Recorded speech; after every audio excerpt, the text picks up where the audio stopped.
Bienvenidos. Hoy vamos a profundizar en un tema crucial para la seguridad laboral. ¿Qué elementos hacen que un plan de atención a emergencias contra incendios, el PAE, sea realmente efectivo? Y nos vamos a basar, claro, en la norma oficial mexicana, la NOM 002-STPS 2010, que es pues, la referencia principal en México para prevenir y protegernos contra incendios. Así es. Y creo que la conversación de hoy va a girar sobre una pregunta fundamental. Para que un PAE funcione de verdad, justo cuando más se necesita, en una emergencia real, ¿dónde deberíamos poner el énfasis principal? Quizás en la minuciosidad, en el detalle con que se planifica y se documenta todo, siguiendo, digamos, al pie de la letra la norma. Por el contrario, esa efectividad real depende más de qué tan intensamente y de forma realista llevamos ese plan a la práctica. Es decir, a través de la capacitación constante del personal y sobre todo de simulacros que de verdad pongan a prueba si estamos preparados. Desde mi punto de vista, voy a defender que la base insustituible de un PAE eficaz, pues reside en una planificación muy exhaustiva y una documentación detallada, precisa. Y yo, por mi parte, voy a argumentar que, si bien esa planificación es sin duda necesaria, es obligatoria, el verdadero valor, digamos, el valor real de un PAE, se demuestra únicamente en su aplicación práctica. O sea, la capacidad de respuesta efectiva de la gente, ¿no?, forjada con entrenamiento continuo y simulacros bien hechos, es lo que al final marca la diferencia entre controlar la situación o caer en el caos en un incendio. Bueno, mi argumento se apoya directamente en lo que pide la NOM 002-STPS 2010. El capítulo octavo es muy claro. Requiere que el plan de atención a emergencias esté documentado. Y esto, ojo, no es un simple trámite burocrático, es la estructura fundamental, la base sobre la que se construye toda la estrategia, no solo de prevención, sino sobre todo de respuesta. Pensemos en lo mínimo que pide: identificar con precisión las áreas de mayor riesgo, ya sea por manejo de materias primas, productos, desechos. También tener un mapeo claro de rutas de evacuación, salidas normales y de emergencia, escaleras designadas, zonas seguras, puntos de reunión. Exige detallar los procedimientos para dar la alerta, según el sistema que tenga lugar, claro. Instrucciones claras para que las brigadas operen los equipos, los portátiles, los fijos, y usen su equipo de protección personal, el EPP. Y algo crucial: procedimientos escritos para evacuar a todo el personal, trabajadores, contratistas, visitantes y, muy importante, considerando a personas con capacidades diferentes. La norma también obliga a definir por escrito responsabilidades y funciones de cada brigadista, identificar su EPP específico, describir cómo pedir auxilio externo con un directorio actualizado e incluso cómo proceder para el retorno seguro a la normalidad y evaluar los daños. Que el patrón tenga la obligación explícita, como dice el punto 5.5, de contar con este plan, subraya su importancia central. Los simulacros y la capacitación, que vienen en otros capítulos, solo pueden ser efectivos si parten de esta base documental sólida, bien pensada. Sin este plan detallado, que es como el mapa, la práctica puede quedarse sin dirección, volverse confusa o hasta peligrosa. Entiendo perfectamente la importancia de esa base documental que exige el capítulo 8. Nadie, creo, discute que es un requisito legal y sí, un punto de partida necesario. Sin embargo, yo sostengo que el valor real de ese documento solo se materializa con la ejecución, con la práctica constante. Un plan, por más detallado y perfecto que pueda aparecer en el papel, pues es letra muerta si la gente no está preparada para llevarlo a cabo bajo la presión de una emergencia real, ¿no? La propia norma, de hecho, pone un énfasis muy significativo en la acción, en la preparación práctica. Por ejemplo, el punto 5.7 obliga a realizar simulacros de incendio periódicamente, mínimo 1 al año, en riesgo ordinario, y 2 veces al año para riesgo alto, que son generalmente los lugares que manejan más sustancias inflamables o tienen procesos más peligrosos. El capítulo 10, que habla de los simulacros, no solo pide planearlos por escrito, sino definir escenarios que representen las situaciones más críticas posibles ahí. Y algo fundamental: exige registrar resultados, analizarlos para detectar fallos, desviaciones en la respuesta, y que esto sirva para proponer mejoras al propio plan.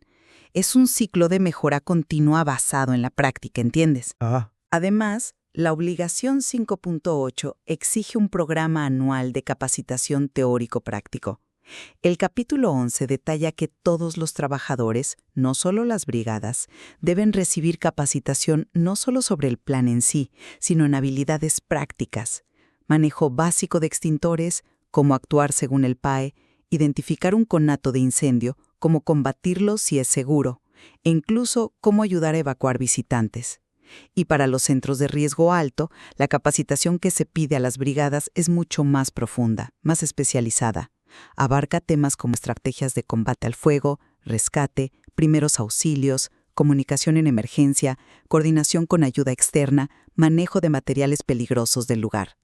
Tampoco olvidemos las obligaciones de los trabajadores del capítulo 6. Deben participar activamente en capacitación en simulacros y están obligados a auxiliar en emergencias según su preparación. Todo esto demuestra que la preparación va mucho más allá de tener un documento guardado.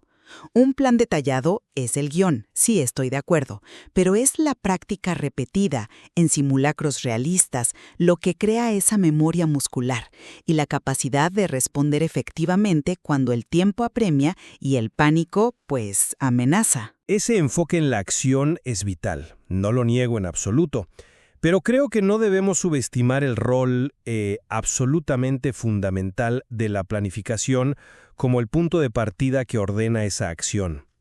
Tomemos nuestro primer punto de desacuerdo, el plan como fundamento versus la práctica como prueba de realidad. La planificación detallada que pide el capítulo 8 al identificar riesgos específicos, trazar rutas seguras, definir cómo alertar, cómo usar equipos, es lo que previene el caos inicial. Proporciona la estructura lógica indispensable para que cualquier respuesta, incluso una muy bien ensayada, sea organizada y no una simple reacción, digamos, visceral y descontrolada. Un plan mal hecho, incompleto, confuso, inevitablemente llevará a simulacros que, aunque se hagan, serán ineficaces porque estarán practicando procedimientos erróneos o incompletos. Si la base está mal, la práctica refuerza errores. La planificación cuidadosa es el cimiento. Sin un buen cimiento, el edificio de la respuesta, por más que se practique, será inestable. Una hipótesis bien informada sobre cómo podría ser una emergencia. La realidad, sin embargo, fíjate, siempre presenta variables inesperadas. Una ruta de evacuación que se bloquea, un equipo que falla justo en ese momento, una reacción del personal distinta a la esperada. Son precisamente los simulacros, los que exige el capítulo 10, los que actúan como esa prueba de realidad crucial. Permitan poner a prueba la hipótesis del plan en condiciones que intentan simular la tensión, las dificultades de un evento real, idealmente basados en esos escenarios críticos que se identificaron.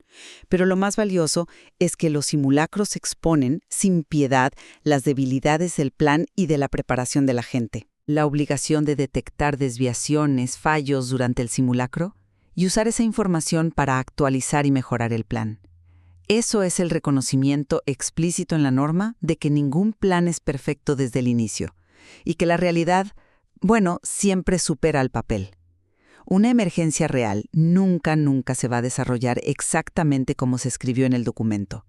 Por lo tanto, la práctica constante a través de simulacros no solo valida o corrige el plan, sino que desarrolla algo que la documentación por sí sola jamás podrá dar. La capacidad de adaptación, la improvisación razonada, la resiliencia del personal y de las brigadas ante lo imprevisto. La práctica construye flexibilidad y confianza en la acción, no solo el seguimiento mecánico de pasos predefinidos. Ese argumento sobre la adaptabilidad es interesante, aunque yo lo enfocaría distinto al abordar nuestro segundo punto, la claridad documental versus la competencia adquirida en la práctica. Insisto en que la precisión y la claridad de los procedimientos escritos en el plan de atención a emergencias son vitales. Por ejemplo, tener detallado por escrito cómo operar correctamente un sistema fijo contra incendio, o los pasos exactos para una evacuación ordenada, incluyendo los puntos de reunión, o incluso instrucciones específicas para atender ciertos tipos de emergencias particulares del lugar. Esta claridad documental tiene un valor inmenso para minimizar la confusión, la duda, en momentos de estrés extremo. Cuando el pánico acecha, la capacidad de recordar un entrenamiento puede verse comprometida, ¿sabes? Pero tener un procedimiento claro, bien comunicado previamente, quizá hasta visible en ciertos puntos, puede ser la guía que evite errores fatales. Un documento preciso y accesible sirve como referencia constante, como un ancla, digamos, de racionalidad en medio de la crisis, reduciendo la probabilidad de acciones incorrectas o improvisaciones peligrosas. Acepto que la claridad documental es deseable, sí, pero ¿de qué sirve esa claridad si la persona no tiene la habilidad real para ejecutar lo que está escrito? Puedes tener el manual de uso de un extintor más claro y detallado del mundo, pero si nunca has agarrado uno, sentido su peso, aprendido a quitar el seguro correctamente bajo presión simulada y dirigido el chorro a la base de un fuego controlado como lo pide la capacitación práctica del capítulo 11, ese conocimiento documental te va a servir de muy poco en el momento crítico, ¿verdad? La competencia real, la habilidad para actuar eficazmente, no se adquiere leyendo, se adquiere haciendo. La capacitación práctica que exige la norma, desde el manejo básico de extintores para todos hasta las tácticas avanzadas de extinción, rescate y uso de equipos especializados que deben dominar las brigadas, eso es lo que convierte el conocimiento teórico del plan en una capacidad de respuesta tangible. Es la práctica la que construye la confianza en las propias habilidades. La destreza manual, la coordinación necesaria para actuar rápido y efectivo cuando cada segundo cuenta. Saber qué hacer es importante, sí, pero poder hacerlo bajo presión es lo que realmente protege vidas y bienes. Discrepo en parte ahí porque creo que eso minimiza la importancia de tener un registro formal, accesible, de los recursos y estructuras clave. Y esto me lleva al tercer punto, la documentación exhaustiva versus la difusión y participación activa. Es absolutamente vital, como exige el PAE en el capítulo 8, que esté documentado formalmente quiénes son los integrantes de las brigadas contra incendio, primeros auxilios, comunicación, evacuación, etc., y cuáles son sus funciones específicas. También es crucial documentar qué equipo de protección personal específico tiene cada brigadista, si existen acuerdos de ayuda mutua con empresas vecinas para sumar recursos, y tener a mano y actualizado el directorio para contactar rápido a bomberos, ambulancias, etc. Esta documentación no es simplemente papeleo, es la constatación oficial de que estas estructuras, personas y recursos existen, están definidos, están asignados, sirve como un compromiso formal de la organización y como el punto de referencia verificable para activar y coordinar la respuesta. Es la base sobre la cual se organiza la acción, insisto. Estoy completamente de acuerdo en que todos esos elementos, brigadas, EPP, planes de ayuda, contactos, deben existir y estar definidos. Mi punto es que la simple documentación de su existencia no garantiza su efectividad. La propia norma parece reconocerlo, porque en el mismo capítulo 8, donde pide toda esta documentación, también requiere explícitamente que se establezcan y usen medios de difusión para que todos los trabajadores, no solo un grupito, conozcan el contenido del plan de atención a emergencias y entiendan cuál será su participación si se activa. No basta con que el plan exista en un papel, debe ser comunicado efectivamente. Además, como mencioné antes, las obligaciones a los trabajadores en el capítulo 6, participar en capacitación, auxiliar, participar en simulacros, recalcan que la norma busca una cultura de prevención y respuesta activa, no una actitud pasiva de simple conocimiento del documento. Un plan brillantemente documentado pero desconocido por la mayoría o guardado en un cajón. En la práctica, es inútil. Debe ser un instrumento vivo, conocido, entendido y fundamentalmente puesto a prueba y practicado por toda la organización. Y esta práctica, como bien señala el requisito de documentar procedimientos para personas con capacidades diferentes, necesita ir más allá del papel. Requiere pensar en soluciones prácticas, sensibilizar al personal y ensayar esas situaciones específicas, lo cual refuerza, otra vez, la necesidad de la implementación activa. Consideremos ahora el último punto que creo refuerza mi argumento sobre la primacía de la planificación. El manejo de la complejidad en los centros de trabajo de riesgo de incendio alto. El apartado 8.2 de la norma exige específicamente que para estos lugares de mayor peligro, el PAE sea aún más detallado. No basta con la brigada contra incendio, se deben especificar y formar brigadas adicionales, primeros auxilios, comunicación, evacuación, cada una con sus procedimientos particulares bien definidos y sus recursos específicos. Para mí, esta exigencia de mayor detalle y complejidad en la documentación para los escenarios de mayor riesgo subraya que la planificación exhaustiva es todavía más crucial cuando las consecuencias pueden ser más graves. La complejidad del riesgo demanda una complejidad proporcional y un rigor aún mayor en la planificación documentada, para intentar prever y tener una respuesta estructurada para tantas variables como sea posible. Justamente. Precisamente porque el riesgo y la complejidad son mayores en esos centros, la necesidad de una implementación práctica y un entrenamiento riguroso se vuelve exponencialmente más importante, no menos, y la norma lo refleja perfecto. No solo pide un plan más detallado en papel, 8.2, sino que exige más práctica, duplicando la frecuencia mínima de los simulacros anuales, como ya vimos. 5.7 pide 2 al año para riesgo alto. Y la capacitación requerida para las brigadas en estos centros, según el 11.3, va mucho más allá de lo básico. Cubre temas críticos, complejos, coordinación efectiva con los grupos de auxilio externos, desarrollo de estrategias y tácticas de combate más sofisticadas, el manejo seguro de los materiales inflamables, explosivos o tóxicos específicos del lugar durante la emergencia.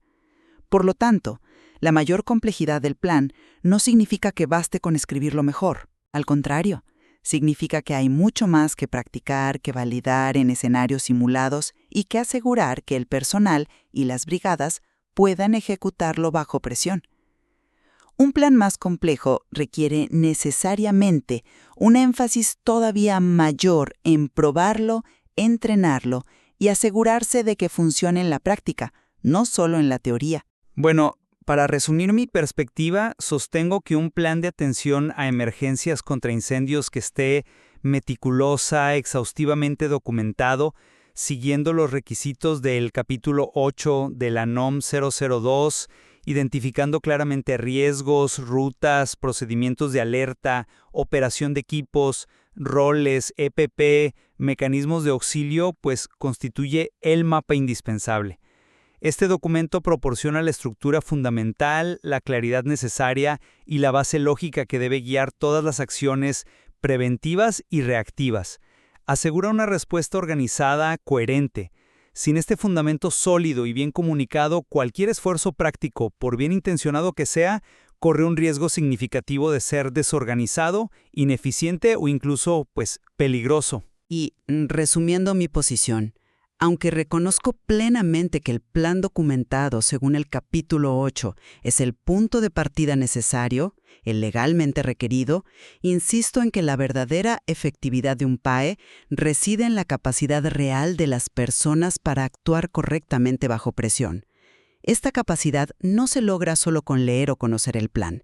Se forja a través de la implementación rigurosa y continua de ese plan en la práctica. Son los simulacros periódicos, diseñados para ser realistas, desafiantes, como pide el capítulo 10, y una capacitación práctica, específica, continua para todo el personal, y especialmente para las brigadas, capítulos 9 y 11.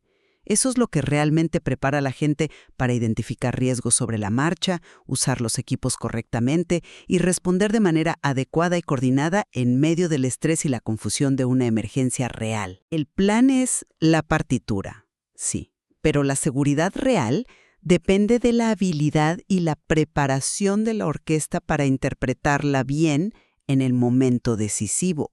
Queda claro, después de este intercambio, que la propia NOM 002 STPS 2010 no presenta estos dos aspectos como excluyentes, para nada, sino como profundamente interconectados. Establece de manera integral la necesidad tanto de una planificación y documentación detalladas, con el corazón en el capítulo 8, como de una preparación práctica robusta, que se articula a través de las brigadas, capítulo 9, los simulacros, capítulo 10, y la capacitación efectiva, capítulo 11. Efectivamente. La gestión exitosa de las emergencias por incendio en un centro de trabajo no parece radicar en elegir entre planificar meticulosamente o practicar intensamente, sino en encontrar la sinergia adecuada el equilibrio correcto entre ambos. La norma nos da el marco completo, sí, pero es la aplicación diligente, la integración consciente y la mejora continua de todos sus componentes, desde identificar un riesgo en un documento hasta responder coordinadamente en un simulacro bajo presión, lo que verdaderamente construye y fortalece la resiliencia de una organización ante la amenaza del fuego. Sin duda, el material normativo ofrece todavía más para explorar sobre cómo lograr ese equilibrio óptimo en la diversidad de entornos laborales que existen.